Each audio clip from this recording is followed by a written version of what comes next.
Whisper. Whisper. Hello, c'est Alice et vous écoutez Whisper, le podcast qui murmure à l'oreille de la génération Z. Dans Whisper, on part à la rencontre d'hommes et de femmes de terrain qui nous partagent leurs visions, leurs expériences et leurs expertises afin de nous guider dans la grande nébuleuse qu'on appelle parfois le monde du travail, de la recherche d'emploi aux innovations secteurs. Longtemps, la mode responsable m'a évoqué des pantacours en lin, des polaires sans manches et des bonnets péruviens en alpaga. Bref, un look super pour faire des marchés en Ardèche, mais qui personnellement ne m'inspirait pas plus que ça. Les choses ont bien changé. D'abord parce qu'on s'est pris quelques claques. Comme ce jour où une usine de textile s'est effondrée au Bangladesh, faisant plus d'1 millier de morts. Alors on a commencé à mieux lire les étiquettes de nos t-shirts. Et puis l'offre a changé, les marques responsables semblent aujourd'hui se multiplier et même faire les tendances. Mais au-delà des grands discours, nos pratiques ont-elles vraiment évolué ? Les marques sont-elles prêtes à révolutionner leur chaîne d'approvisionnement, à faire usage de matériaux durables et d'un marketing éthique ? En bref, l'industrie du prêt-à-porter peut-elle être responsable ? Ces questions, je vais les poser aux Galeries Lafayette. Cette institution de l'élégance à la française a joué un rôle clé au siècle dernier dans la démocratisation du prêt-à-porter et dans l'invention du shopping tel qu'on le connaît. Aujourd'hui, elles veulent être le moteur d'un nouveau mouvement, celui d'une mode responsable et engagée. Le pilote de ce grand virage s'appelle Damien. Il est directeur du développement durable et de la RSE aux Galeries Lafayette. Son équipe est divisée en 3 pôles. Les relations avec les associations, les sujets de fond comme la gestion des déchets ou le transport, et enfin, la mode responsable. Bonjour Damien. Bonjour. Honnêtement, avant de commencer, est-ce que prêt-à-porter et développement durable, c'est pas des concepts un peu contradictoires ? Alors, je comprends qu'on pense ça. Moi, ma réponse, c'est de dire oui, c'est contradictoire, mais ni plus ni moins que tout autre bien de consommation qu'on utilise au quotidien. Est-ce que c'est pas contradictoire de changer d'iPhone tous les 2 ans ? Est-ce que c'est pas contradictoire d'aller un week-end en avion à Barcelone ? Est-ce que c'est pas contradictoire de manger des compotes dans des sachets en plastique ? Enfin, toute notre société, à l'heure actuelle, n'est clairement notre société de consommation. Nos modes de production et de consommation, de toute façon, sont à l'heure actuelle, totalement incompatible avec le développement durable. Donc, la mode fait partie de ça. Il y a beaucoup de gaspillage, évidemment, beaucoup de renouvellement, parce que la mode, par nature, se démode. Mais pour moi, c'est juste un sujet parmi tous les autres biens de consommation, où de toute façon, on est dans une consommation totalement effrénée, non rationnelle. Quelles sont les dérives qui ont amené le secteur de la mode à être aujourd'hui un des plus polluants au monde ? Cette dérive, elle vient d'où ? Elle vient clairement d'une surconsommation. En fait, rien qu'en l'espace de 15 ans, il faut se dire, pour avoir vraiment quelques chiffres clairs en tête, on consomme à peu près 2 fois plus qu'il y a 15 ans. Et pourtant, il y a 15 ans, on n'était pas habillés non plus en guenilles. On consomme 2 fois plus des habits qu'on porte 2 fois moins longtemps et qu'on paie 2 fois moins cher. Donc la dérive, ça a d'abord été une perte de valeur. Dans les années 60, la mode, l'habillement, c'était 10% du budget d'un ménage français. Et vous aviez une demi-armoire. Maintenant, c'est moins de 3% du budget d'un ménage français et vous avez 4 ou 5 armoires et vous ne savez plus quoi en faire et des cartons à la cave. C'est la première dérive. La deuxième, c'est l'économie s'est mondialisée. Toutes les industries ont fermé en Europe quasiment, et notamment en France, et sont parties en Asie. Et donc, on a perdu la traçabilité et la transparence, ce qui fait que beaucoup de marques, encore maintenant, ne savent pas dans quelles conditions, ni même où réellement sont produits leurs vêtements. Et après, il y a eu l'explosion des fibres plastiques. On parle beaucoup du coton, qui est un gros consommateur d'eau, mais il faut savoir que 60% du textile qu'on porte, c'est du polyester. Le polyester, c'est du plastique, c'est du pétrole. En fait, c'est la première fibre. Donc déjà, ça pose un problème au niveau de sa production, c'est du pétrole, et ça pose un problème au niveau de son recyclage, parce qu'en fait, elle est dans quasiment tous les vêtements, et elle est mélangée à d'autres fibres, ce qui rend par exemple un jean est souvent mélangé avec de l'élastane, pour lui donner, pour donner des formes, etc. Et il faut savoir que de mettre ne serait-ce que 2-3% d'élastane dans un jean va le rendre inrecyclable. On est sur quelque chose qui a un peu marché, qui marche clairement sur la tête, il faut reconnaître. Et espérons que ce soit finalement qu'une parenthèse dans la longue histoire de la mode et qu'on arrive vers quelque chose où on retrouve de la valeur sur ces produits.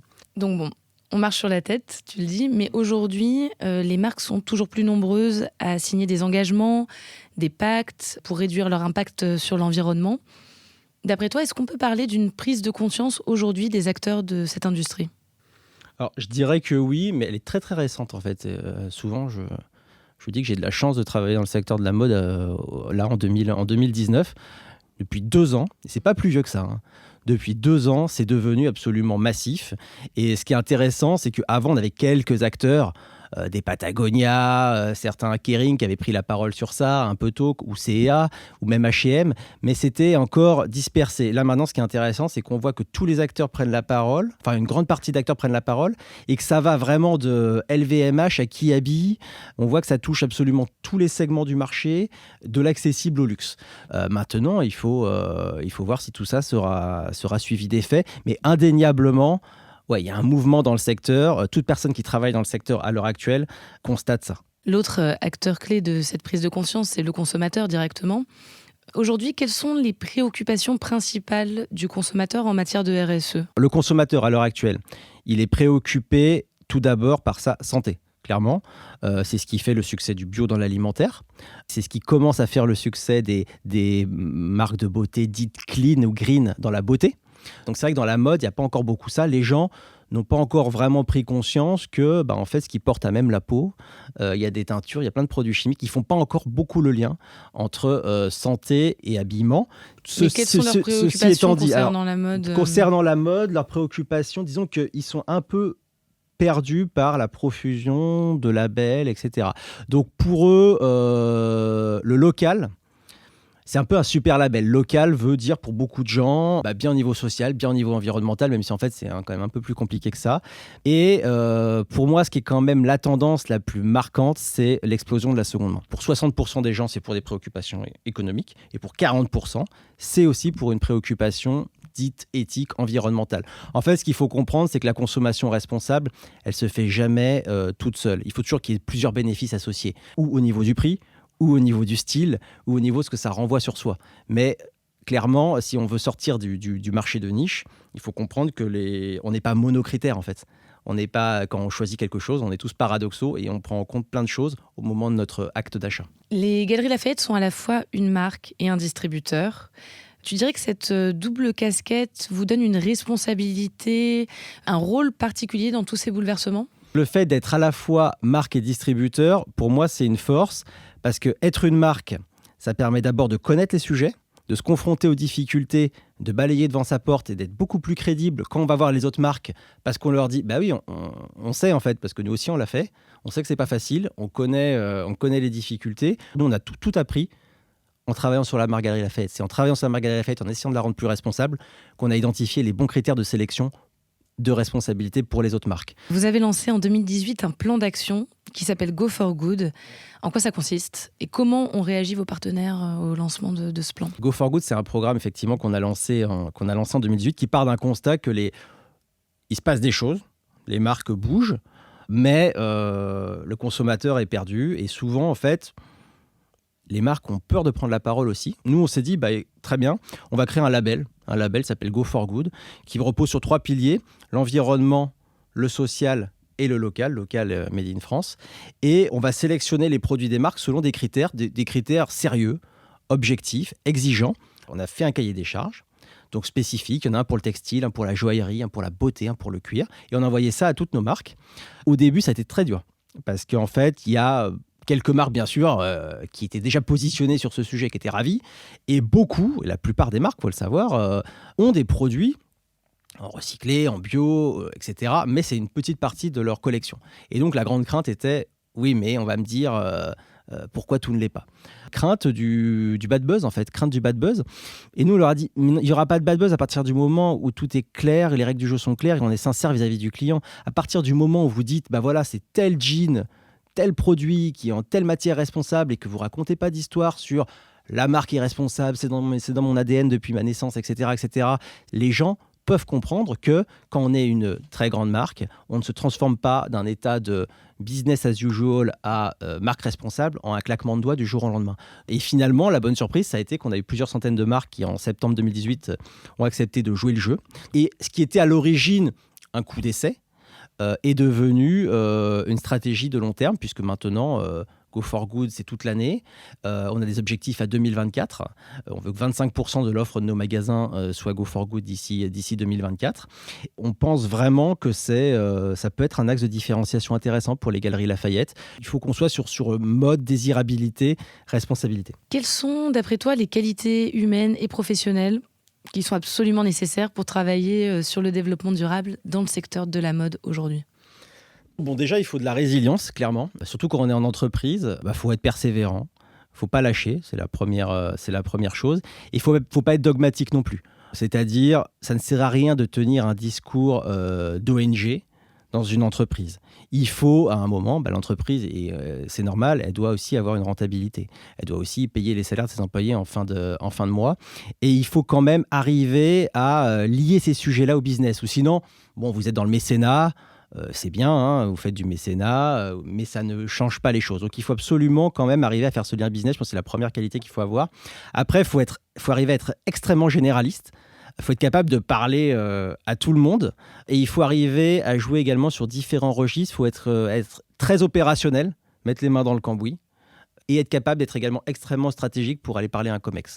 Donc voilà, c'est un poste un peu particulier qui nécessite aussi je pense, d'avoir une conviction chevillée au corps malgré tout, parce qu'il y a des jours où on a des réussites et puis il y a des jours où clairement, des fois, on recule, on a toujours envie que ça avance plus vite, plus loin. Mais ce qui est toujours important, je pense, c'est de regarder dans le rétroviseur et de voir le chemin qui a été parcouru. Pour faire du chemin, on peut donc compter sur des équipes RSE performantes au sein des grandes enseignes. Mais comment intégrer le développement durable aux autres métiers ? Roxane est responsable marketing aux Galeries Lafayette. Son job, c'est mettre en place une stratégie marketing sur l'année. C'est raconter une histoire qui s'appuie sur des opérations commerciales ou des opérations images. Et son job, c'est désormais aussi d'intégrer la RSE à toute cette stratégie. Bonjour Roxane. Bonjour. Bon Roxane, pour commencer, je vais te poser une question un peu bête. Le développement durable, est-ce que c'est tendance ou pas tendance ? C'est super tendance. Clairement, c'est super tendance et tant mieux. Après, faut pas que ça soit que tendance et ça le sera pas, j'en suis convaincue, parce que les préoccupations sont bien là. Donc c'est une tendance qui sera durable. Et toi, tu l'observes dans ton métier depuis combien de temps et sous quelle forme ? Je l'observe depuis, on va dire, 2 ans surtout. Ça fait bien 2 ans que ça devient un vrai sujet en fait. C'est pas juste on en parle comme ça, c'est concret et ça se transparaît par une direction RSE qui est beaucoup plus visible qu'elle l'était auparavant. Des séminaires RSE aussi dans l'entreprise, donc ça d'un point de vue interne en fait, il y a eu des gros changements aussi qui ont été mis en place.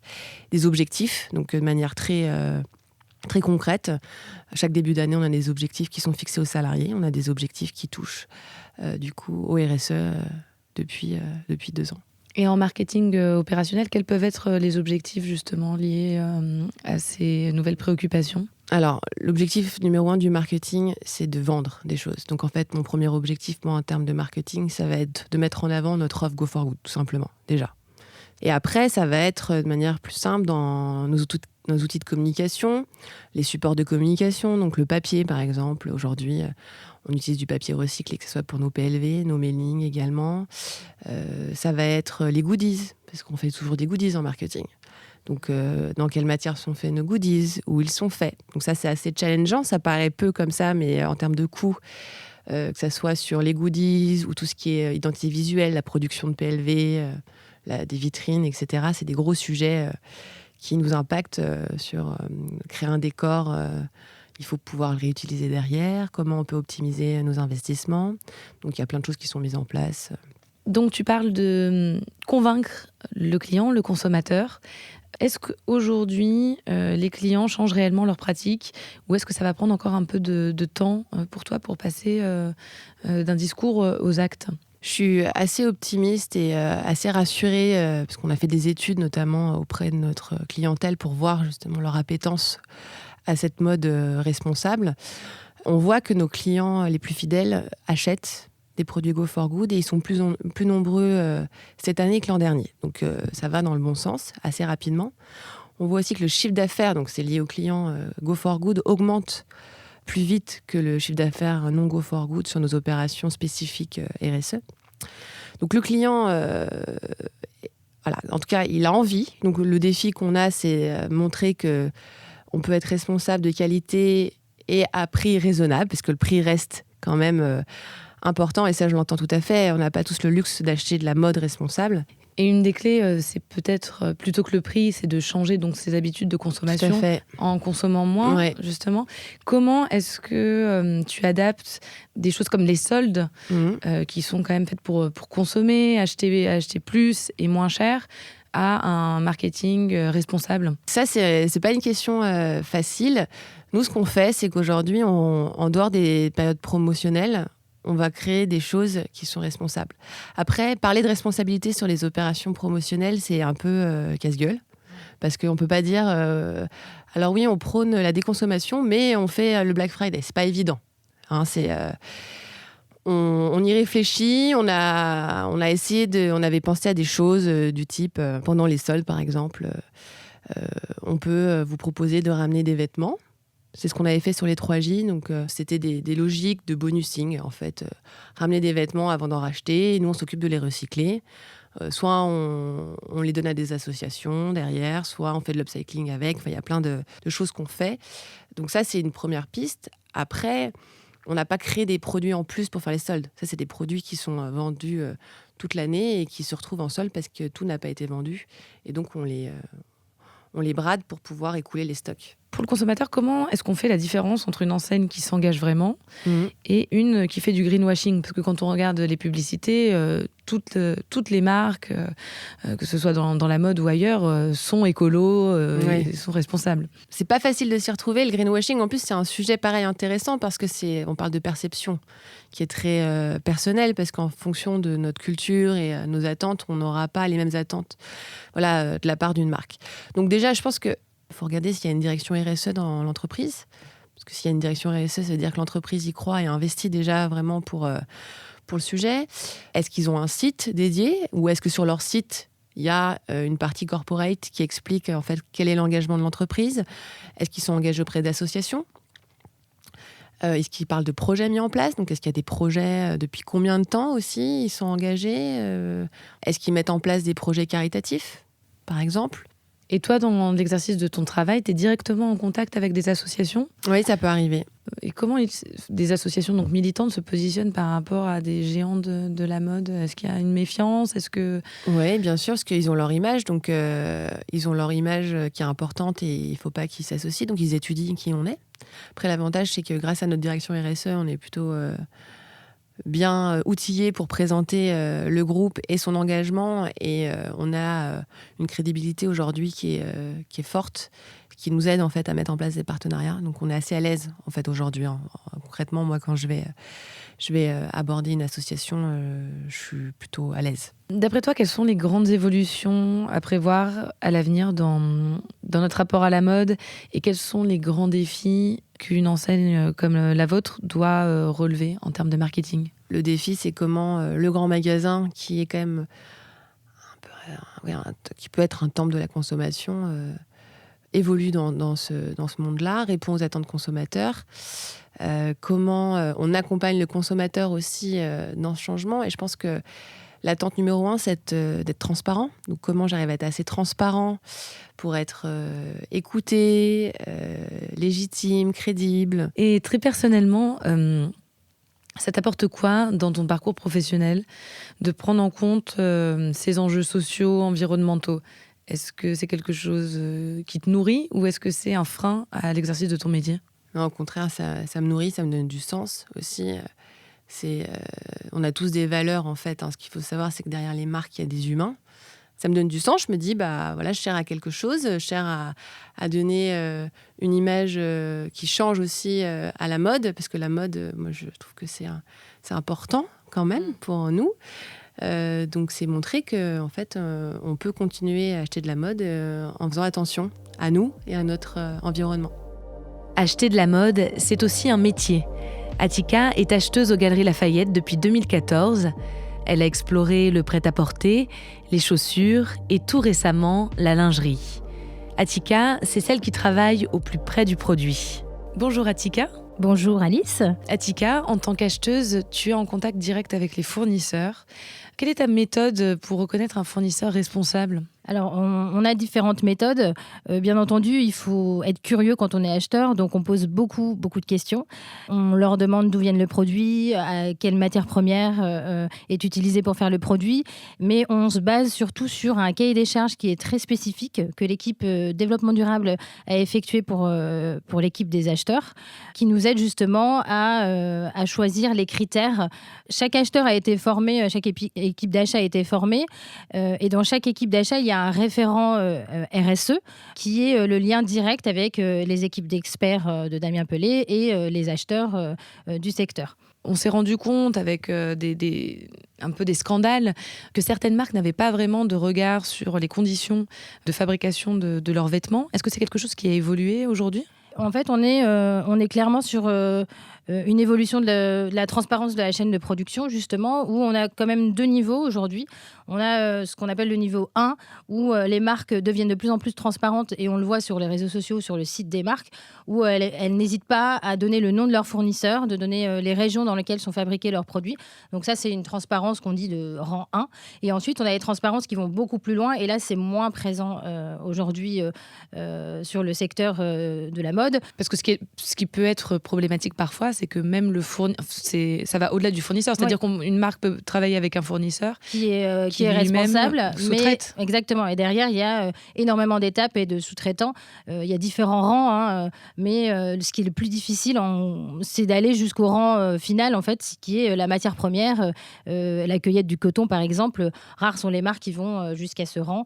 Quand on crée une marque, en général, on est en relation directe avec les fabricants, mais derrière le fabricant, il y a 3 ou 4 différentes étapes de fabrication sur lesquelles on n'est pas forcément, on n'a pas connaissance de ce qui se passe derrière. Quels sont les labels sur lesquels on peut s'appuyer aujourd'hui pour garantir une certaine éthique ? Par exemple, dans l'alimentation, on a des labels sur lesquels on s'appuie, qui sont fiables, et en tant que consommateur, qu'on identifie tout de suite, j'ai l'impression que c'est pas aussi clair dans la mode. Je peux prendre peut-être un exemple pour vous expliquer ça.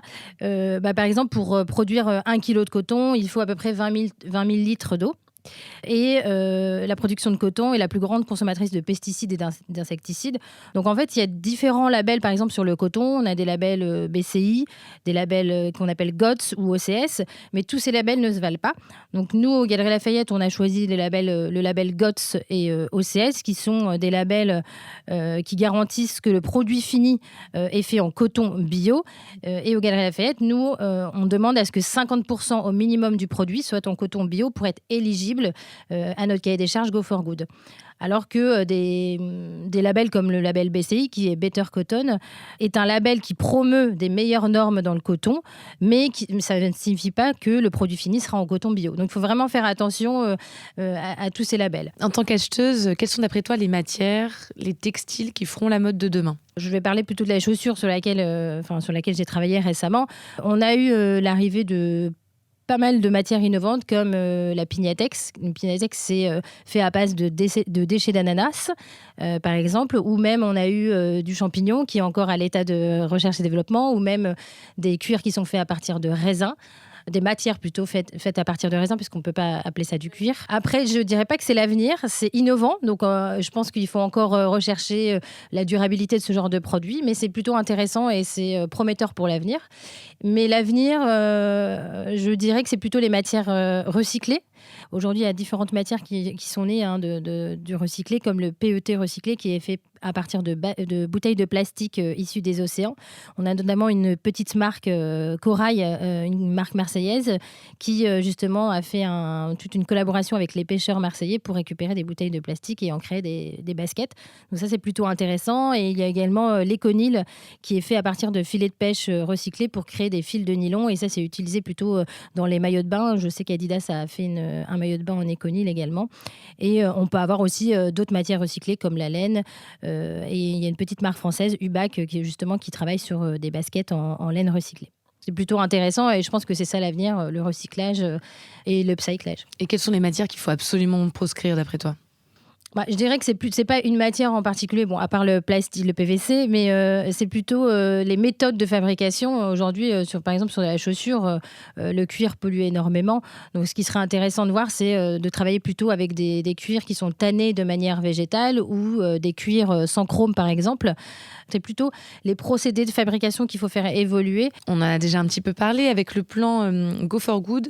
Tu déniches, tu valorises des marques responsables. Quelles sont les différentes étapes pour toi en tant qu'acheteuse ? On va aller dans les salons de la mode, le Who's Next, le Tranoï, etc. On va aussi beaucoup chercher sur Instagram parce que les jeunes marques responsables, on les trouve surtout sur Instagram aujourd'hui. On va poser beaucoup de questions. On va pas hésiter à rencontrer les marques, les faire venir au siège ou même nous déplacer. Et souvent en relation avec l'équipe d'experts RSE qui nous accompagne assez souvent dans nos rendez-vous pour justement nous aider sur le côté plus technique. Maintenant, on s'aide beaucoup du cahier des charges qui a été créé pour justement poser les bonnes questions pendant nos rendez-vous. Est-ce que tu peux me donner un exemple concret d'un produit que tu as repéré et que tu as voulu valoriser ? Récemment, on a la marque Ngo, qui est une marque de basket. Donc, c'est deux jeunes Français d'une école de commerce, je pense à Nantes, qui ont créé cette marque. Donc, c'est une marque de basket qui est fait, qui correspond à plusieurs de nos critères de notre cahier des charges, puisque c'est une marque qui est faite en cuir, mais avec du tannage végétal. Elle est fabriquée par des minorités au Vietnam. Et une partie du chiffre d'affaires est reversée pour créer des écoles. Donc, c'est vraiment une marque qui est plutôt responsable. Donc, il y a eu tout un accompagnement de cette marque au sein des Galeries Lafayette. On a fait un test sur un magasin. On a vu que ça partait plutôt bien. Donc, j'ai commencé à la développer sur d'autres magasins. Et aujourd'hui, le chiffre d'affaires est plutôt prometteur. On n'a pas tout de suite rentré la marque au sein des Galeries Lafayette. J'ai suivi l'évolution de la marque. Elle n'était pas encore prête il y a 2 ans, justement. Parce qu'il faut ensuite que ça suive. Que ça corresponde aussi à nos cahiers de tendance, que ça corresponde aussi aux nouvelles tendances, parce qu'on est quand même acheteur d'un grand magasin, donc on est censé être des dénicheurs de tendances. Et c'est vrai que la marque, elle a bien évolué. Et du coup, on a fini par la rentrer au bout de 3 saisons. Et c'est ça qui est intéressant, c'est de suivre les marques. Il y a beaucoup de marques aujourd'hui qui sont venues toquer à notre porte, des petites marques qui ne sont pas encore prêtes pour être distribuées, mais on les accompagne justement et on n'hésite pas à faire du mentoring ou des sessions pour les aider justement dans leur développement. Aujourd'hui, impossible d'ignorer la RSE quand on est une grande enseigne de prêt-à-porter. Les consommateurs réclament toujours plus de transparence, alors que les enjeux sociaux et environnementaux sont teintés d'un sentiment d'urgence. De plus en plus, les marques se veulent responsables et engagées, et pas juste pour une question d'image. Beaucoup de combats restent à mener, mais si le mouvement se poursuit, on peut parier que la mode de demain sera radicalement différente de celle qu'on a connue jusqu'ici. Et peut-être qu'un jour, qui sait, vous me verrez porter un bonnet en alpaga. D'ici là, prenez soin de vous, lisez les étiquettes de vos t-shirts et n'oubliez pas de whisper autour de vous.